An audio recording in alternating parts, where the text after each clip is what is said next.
de su voz. Quiero gritarle a la gente el fuego que Cristo puso en mi corazón. Quiero anunciar mi palabra, yo quiero adorar a Él. Una misión muy especial para el continente, evangelizar. Una misión del corazón y ser testigos de su inmenso amor, nuestra misión.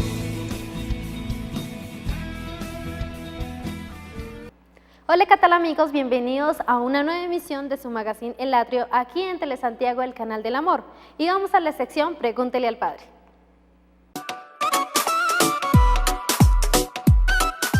Y continuando con esta sección de Pregúntale al Padre, nos fuimos a conocer más de las inquietudes que nuestros televidentes tienen acerca de la Iglesia Católica. Por lo tanto, 2 de ellas están enfocadas al matrimonio y al bautismo. Bueno, yo quisiera saber si cuando las parejas viven en unión libre durante aproximadamente 30 años es posible que se puedan casar por la Iglesia o si hay algún impedimento para eso. La respuesta a esta pregunta puede ser doble. Es decir, serían 2 respuestas. En primer lugar, si la pareja que lleva viviendo 40 años o el tiempo que sea, no importa cuánto, no tiene ningún impedimento para casarse, podrían casarse en cualquier momento y de esa manera sanarían la unión concubinaria que han llevado durante tanto tiempo y su matrimonio desde el momento en que contraen las nupcias se convierte en sacramento, se convierte en una realidad sagrada, signo del amor de Dios a los hombres, a la Iglesia. En segundo lugar, ¿por qué llevan tanto tiempo sin casarse? Puede suceder que alguno de los dos no lo pueda hacer porque tuvo un matrimonio anterior. En ese caso, no importa el tiempo que lleven conviviendo los dos, lo primero que se tiene que adelantar es un proceso de declaración de nulidad del vínculo anterior que se convierte en impedimento para que los dos puedan casarse y puedan celebrar su matrimonio como sacramento. Ese proceso se adelanta frente al tribunal eclesiástico, es decir, es un proceso de investigación que tiene que entablar el interesado para hacer el estudio acerca de si el matrimonio que celebró hace mucho tiempo fue nulo o tenía vicios de nulidad. Para eso pues tiene que aportar pruebas, tiene que aportar documentos y testigos que sepan muy bien por qué fracasó ese vínculo anterior. Los testigos pueden ser familiares o amigos cercanos que conozcan muy bien lo que pasó y los motivos por los cuales fracasó esa unión anterior. Padre, me gustaría saber por qué los hijos de otras religiones no pueden ser bautizados o por qué.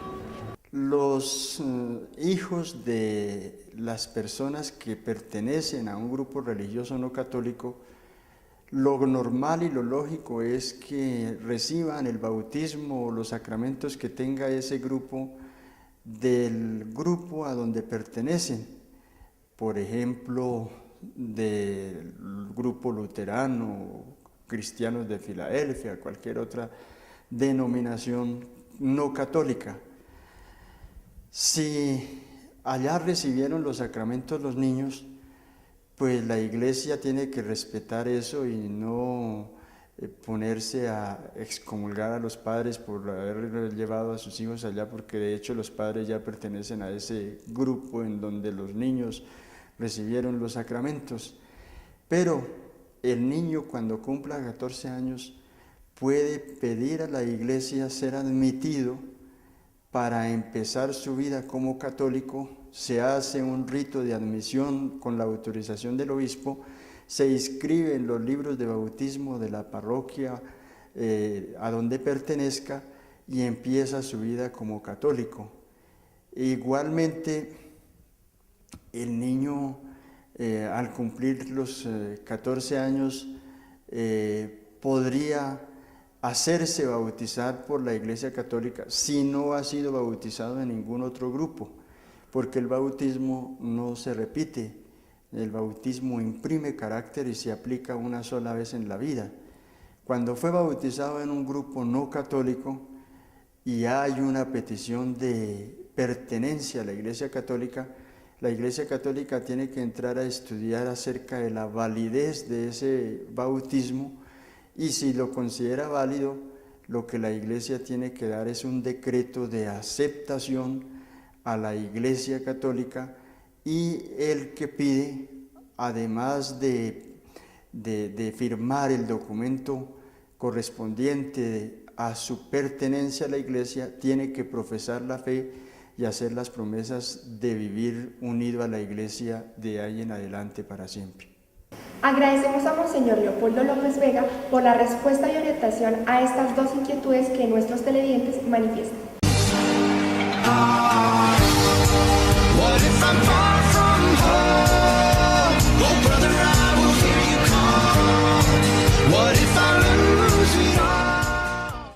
Y hoy vamos a conocer el arte de la catedral contada por el hermano Felipe de los Esclavos del Rey. Estamos ante nuestra basílica, nuestra catedral, Santiago de Tunja.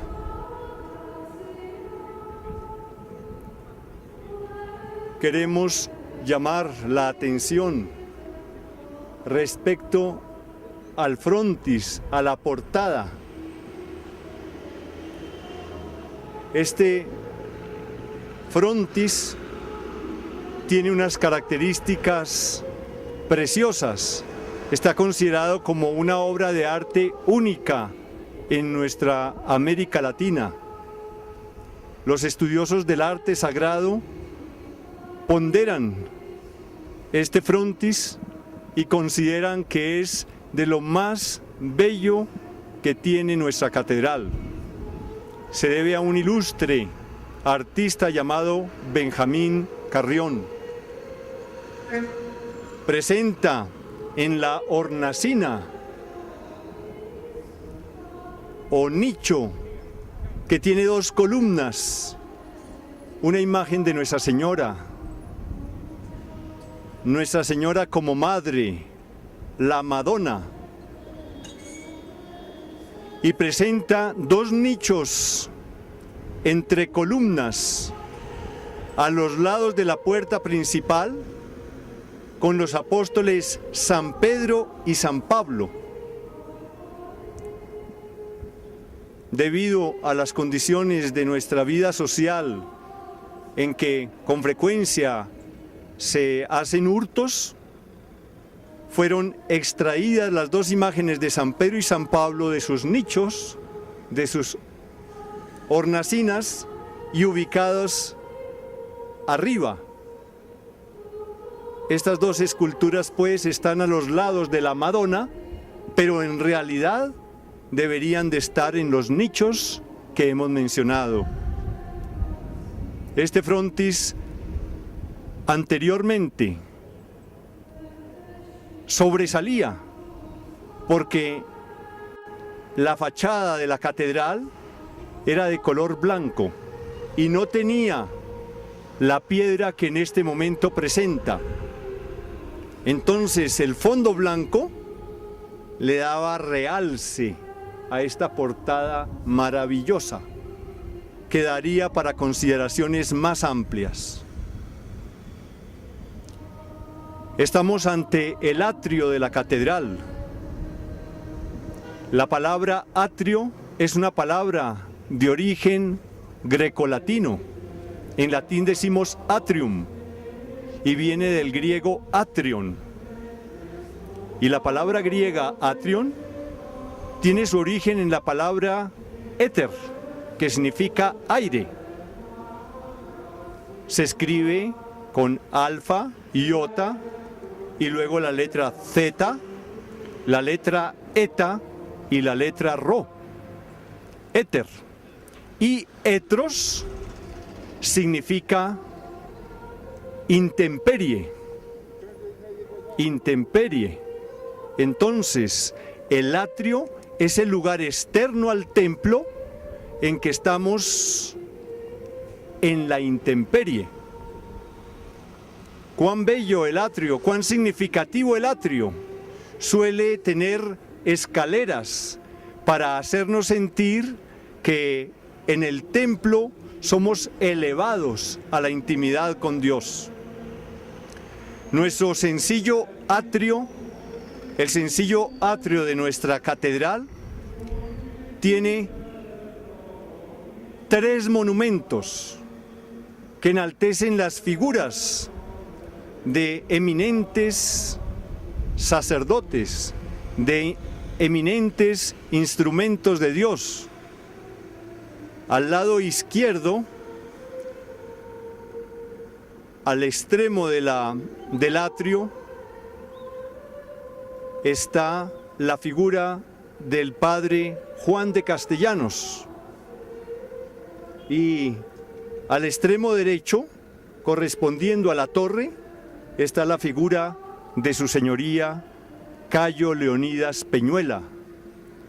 Recientemente fue agregado el monumento de nuestro anterior arzobispo, Monseñor Augusto Trujillo Arango, el gran orador sagrado de Colombia. Con motivo de la realización del sínodo sobre las familias, Monseñor Luis Augusto Castro Quiroga nos invita a que mediante la oración contribuyamos al buen desarrollo que la Iglesia Católica hace mediante este encuentro. Veamos la siguiente nota. Un saludo cariñoso para todos los televidentes. Quiero contarles que dentro de pocas horas saldré para Roma para participar en el sínodo extraordinario de los obispos, cuyo tema será la familia. Como sabemos, la familia es una célula fundamental de la sociedad. La familia es una escuela de virtudes. La familia es el lugar donde se aprende a amar, donde se aprende a servir, donde se aprende a perdonar. Pero la familia está siendo hoy sometida a muchísimos ataques. Se quisiera, por parte de algunos, que la familia se acabara o que se disolviera en algo totalmente amorfo, como alguna constitución que dice que la familia es lo que todos los que viven bajo un mismo techo. Eso es muy poco para definir una célula fundamental de la sociedad, y por eso es necesario hablar sobre la familia. Todos los presidentes de las conferencias episcopales vamos a encontrarnos junto con el Papa Francisco para esta reflexión que durará exactamente 2 semanas. Les deseo a todos que el Señor los siga bendiciendo y les pido una oración para que el Espíritu Santo nos acompañe en cada uno de los momentos de esta discusión sobre la familia. Que el Señor los bendiga a todos.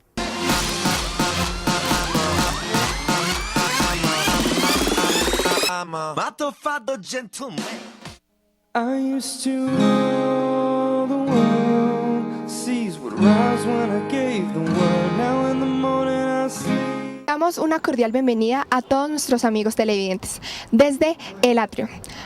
Nos vinimos aquí a la parroquia del Divino Niño para nuestra sección Desde mi parroquia. Nos encontramos aquí en la parroquia del Divino Niño, en el barrio Ricaurte, con el párroco Héctor Vargas. Padre, nos alegra tenerlo aquí en este programa. Bueno, muchísimas gracias. Un saludo muy, muy especial para todos los televidentes de Telesantiago. Agradecer a este programa Atrio por dirigirse hasta este lugar, pues este es un lugar de peregrinación.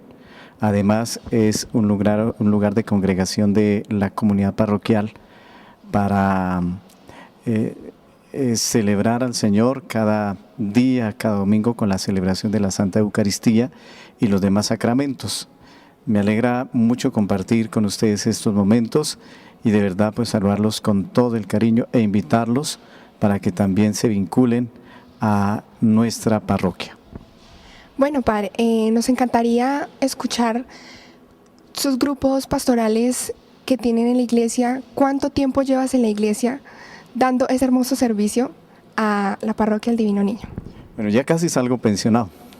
Llevo 20 años, fueron 6 años con el padre Rubén Ochoa como vicario parroquial y en este momento ya cumplo 14 años de estar como párroco.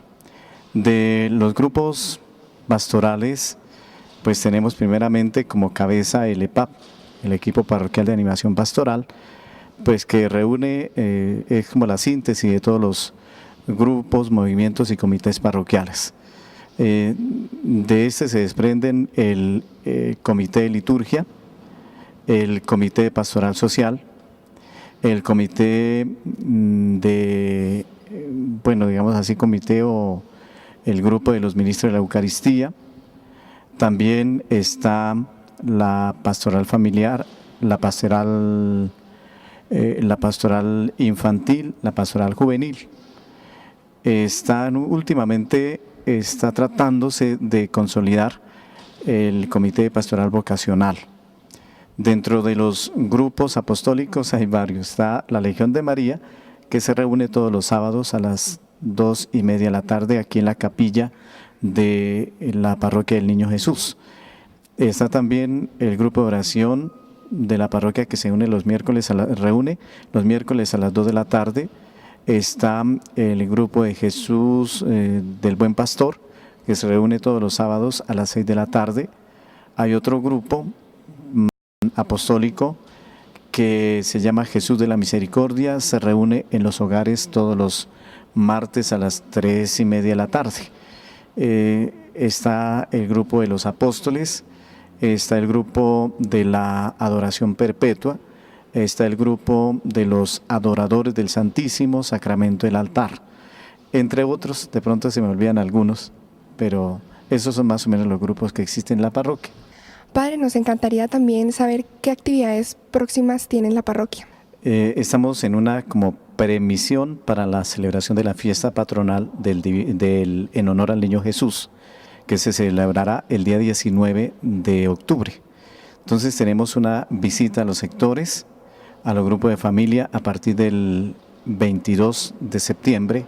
Todos los días durante la semana estaremos visitando un sector, celebraremos la Santa Eucaristía y allí informaremos sobre las actividades y haremos la invitación a la comunidad para que nos acompañe a la fiesta patronal del Niño Jesús y a la novena. Bueno, también ya dentro de otras actividades tenemos ya unas materiales, que es una cena que vamos a tener el día sábado 4 de octubre, con motivo de recolectar fondos para la construcción y remodelación de la iglesia. Entonces, esta cena se realizará este día a las 7 de la noche y estarán invitados todas las personas que quieran acompañarnos.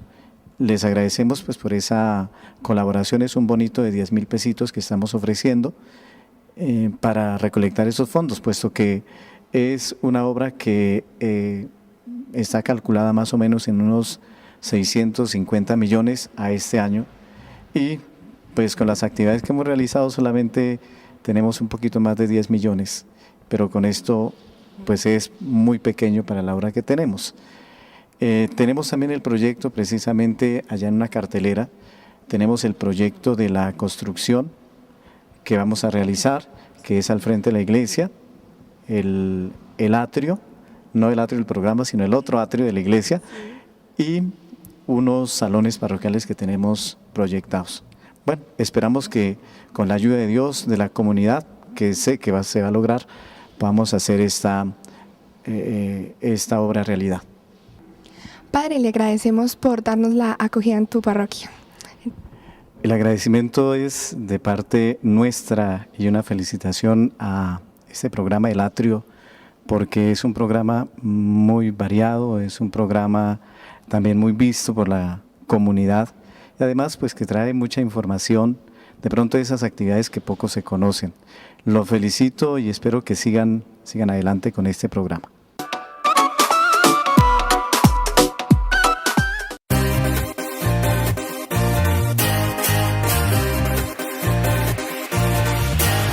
Al mundo entero. Conozco a Cristo pobre y crucificado y eso me basta. Con esta frase queremos recordar las acciones y la vida de San Francisco de Asís que desarrolló en su tiempo para la evangelización y expansión de la Iglesia. Por eso, para esto queremos invitarlos a que veamos la siguiente nota. Es el santo patrono de Italia, es el santo por excelencia de los ecologistas, por su amor a la madre naturaleza, y es el pobre entre los pobres, vivió al límite de la pobreza evangélica. Pero, ¿cómo era el ambiente familiar de Francisco y dónde nació? Francisco volvió a entrar a la población, pero estaba tan desfigurado y mal vestido que la gente se burlaba de él como si fuese un loco. Tanto el padre como la madre de Francisco eran personas acomodadas. Pedro comerciaba especialmente en Francia. En su juventud, Francisco era muy dado a las románticas tradiciones caballerescas que propagaban los trovadores. Disponía de dinero en abundancia y lo gastaba pródigamente, con ostentación. Poco a poco, con mucha oración, fue concibiendo el deseo de vender todos sus bienes y comprar la perla preciosa de la que habla el Evangelio. Paseándose en cierta ocasión a caballo por la llanura de Asís, encontró a un leproso. Las llagas del mendigo aterrorizaron a Francisco, pero en vez de huir, se acercó al leproso, que le tendía la mano para recibir una limosna. Francisco comprendió que había llegado el momento de dar el paso al amor radical de Dios. Después se trasladó a una capilla llamada Porciúncula, que pertenecía a la abadía benedictina del Monte Jubacio. Francisco la reparó y fijó en ella su residencia. Ahí le mostró finalmente el cielo lo que esperaba de él, el día de la fiesta de San Matías en el año 1209. El santo, viendo que la iglesia se hallaba en muy mal estado, creyó que el Señor quería que la reparase. Así pues, partió inmediatamente, tomó una buena cantidad de vestidos de la tienda de su padre y lo vendió junto con su caballo. Para reparar la iglesia fue a pedir limosna a Asís, donde todos los que lo habían conocido rico y naturalmente tuvo que soportar las burlas y el desprecio de más de un malintencionado. Él mismo se encargó de transportar las piedras que hacían falta para reparar la iglesia y ayudó en el trabajo de los albañiles. Una vez terminadas las reparaciones de la iglesia de San Damián, Francisco emprendió un trabajo semejante en la antigua iglesia de San Pedro. Murió la tarde del sábado, día 3 de octubre del año 1226, con tan solo 45 años de edad, cantando el Salmo 141. Dios le había concebido ya el don de profecía y el don de milagros. Cuando pedía limosna para reparar la iglesia de San Damián, acostumbraba a decir: ayúdeme a terminar esta iglesia. Un día habrá ahí un convento de religiosos en cuyo buen nombre se glorifica el Señor y la universal iglesia. La profecía se verificó 5 años más tarde en Santa Clara y sus religiosas. San Francisco de Asís fue canonizado por el Papa Gregorio IX, 2 años después de su muerte en la ciudad de Asís, el día 16 de julio de 1228. En el año de 1230 sus restos fueron trasladados a la basílica construida en su honor en su ciudad natal y allí permanece.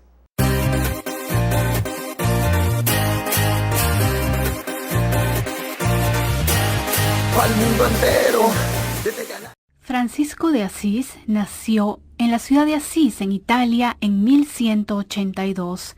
Era hijo de Pedro Bernardone, un comerciante rico de la ciudad, y de dona Pica Burlemont. Tras una juventud disipada en diversiones y riquezas, se convirtió y se entregó de lleno a Dios y a una vida pobre. Mientras oraba en la iglesia de San Damiano en las afueras de Asís, oyó que el crucifijo le repitió 3 veces: Francisco, repara mi casa, pues ya ves que está en ruinas. Poco tiempo tomó para que entendiese que se trataba de la iglesia entera. Su padre, enterado de su inclinación a la pobreza, exigió que Francisco devolviese sus bienes. El joven no solo devolvió sus bienes, sino también sus vestidos, incluso el que llevaba puesto. Se alojó en Gubbio por un tiempo, donde un conocido lo hospedó en su casa y lo vistió con una túnica, sandalias y un cinturón que sería luego el hábito franciscano. Pronto tuvo numerosos seguidores y en 1210 redactó una regla para la nueva orden, la que llevaron a Roma a pie. El Papa Inocencio III se mostró adverso al principio, pero finalmente aprobó la nueva orden franciscana, o como la llamaba Francisco, los frailes menores. Francisco hizo de la pobreza el fundamento de la orden, y su amor a ella se veía en su manera de vestir, los utensilios que empleaba y en sus actos. Su amor por la creación era tan intenso que los pajarillos se reunían a escucharle, los lobos quedaban mansos y los conejillos no se separaban de él.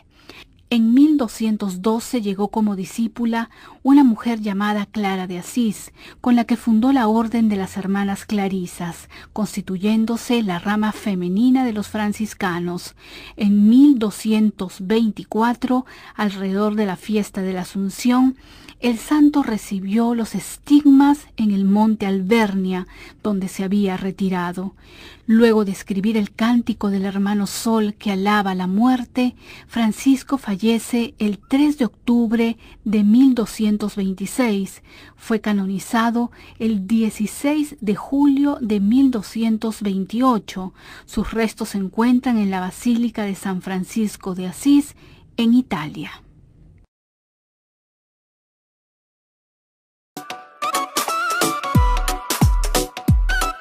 En la entrada a nuestra querida catedral basílica que hace honor al apóstol Santiago,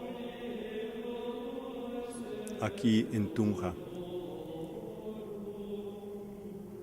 La divina providencia todo lo ordena admirablemente para nuestro bien, todo lo encausa para nuestro bien.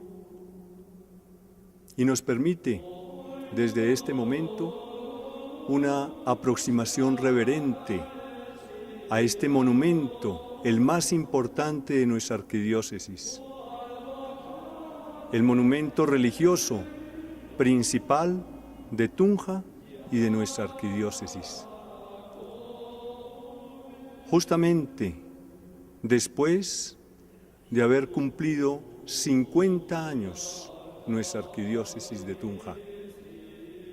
El pasado 20 de junio de este año 2014 se cumplieron 50 años de haber sido elevada la diócesis de Tunja a su condición de arquidiócesis. 20 de junio del año 1964. Y a este detalle se añade, por esas maravillas de la divina providencia, que el 22 de septiembre, es decir, hace unos pocos días, se cumplieron 100 años del contrato que hizo el gran maestro Ricardo Acevedo Bernal con la diócesis de Tunja para la remodelación del altar mayor, del presbiterio, del comulgatorio, del tabernáculo y para la decoración de la catedral, para la pintura de la cúpula y de toda la catedral. Ricardo Acevedo Bernal es uno de los más grandes artistas que ha tenido Colombia y dejó en este monumento lo más importante de su obra de pintura. 100 años se han cumplido de esta labor que pasa con frecuencia inadvertida. La labor que él desarrolló de carácter pictórico en nuestra catedral. Otro detalle que me parece significativo, providencial para esta presentación de nuestra catedral, de nuestra basílica, es que hemos recordado los 50 años de la publicación de la Constitución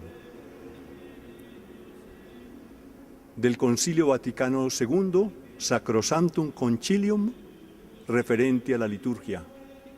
El Espíritu Santo suscitó, con motivo del concilio hace 50 años, toda una renovación de la liturgia en la Iglesia y de toda nuestra vida cristiana.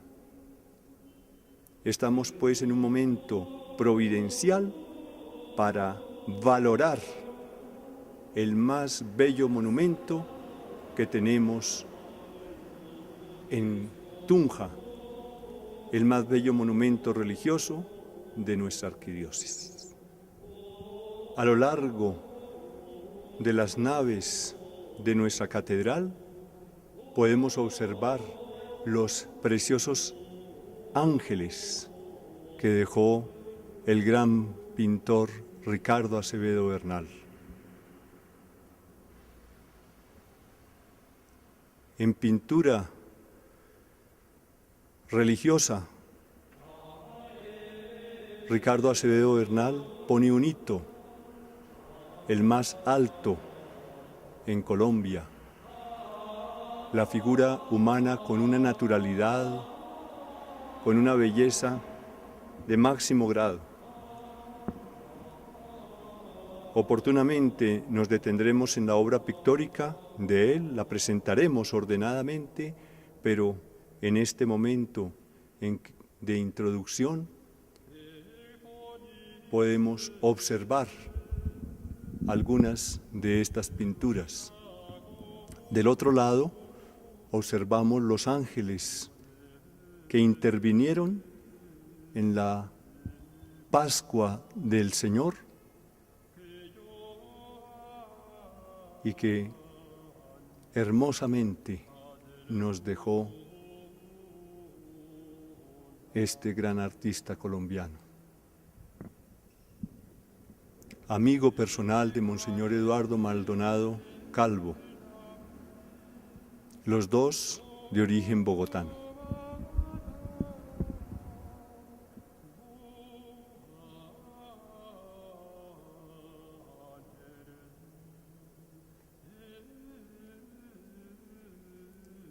Y al entrar reverentemente en nuestro templo, podemos observar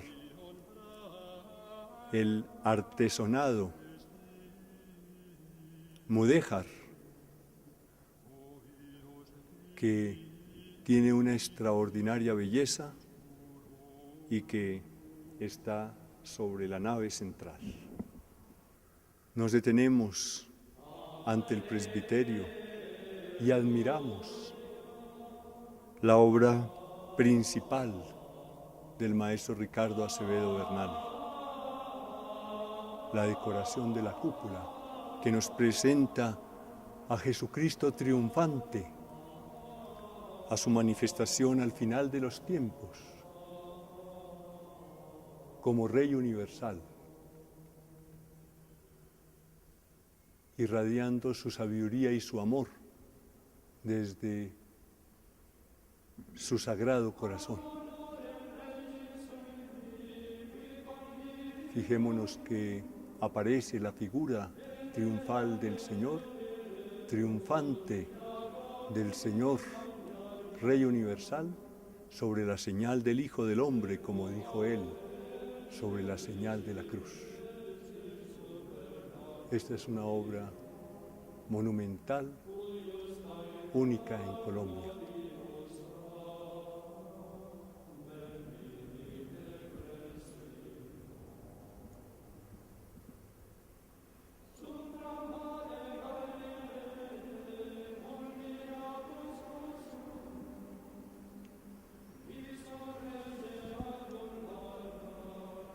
Estamos sobre el presbiterio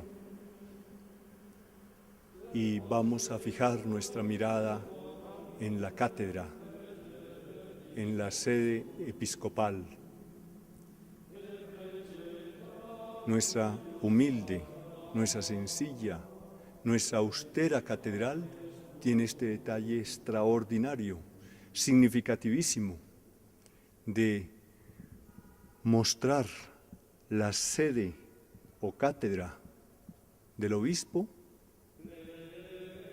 cerca a las esculturas de los apóstoles. Aparece en este retablo el colegio apostólico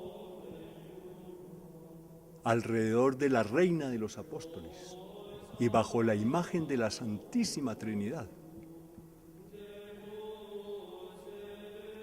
En el centro, bajo la imagen de Nuestra Señora, Reina de los Apóstoles, está la imagen del apóstol Santiago, del apóstol que evangelizó España y que encabeza la porción de la Iglesia de lenguas hispanas.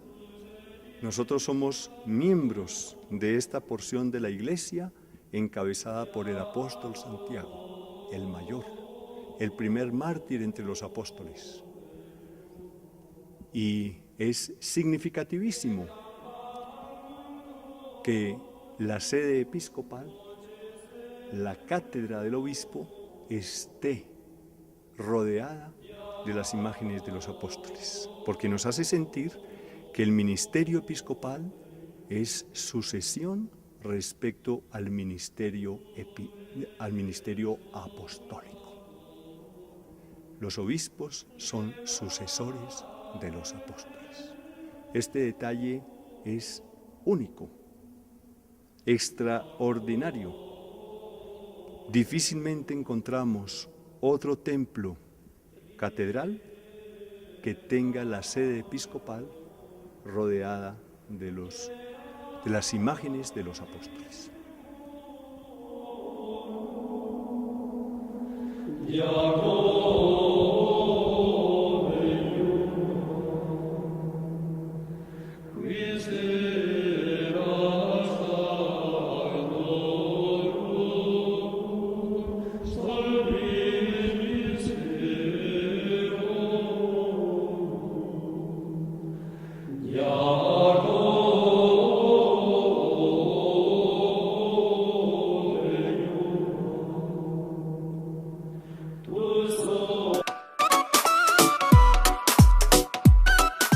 Y no se les olvide vernos los días sábados a las 7:30 de la noche, los domingos a las 7 de la mañana y los jueves a las 5:30 de la tarde. Y síguenos en nuestras redes sociales en el fanpage www.facebook.com/telesantiago.tunja.boyacá o nos encuentras como el Magazine El Atrio.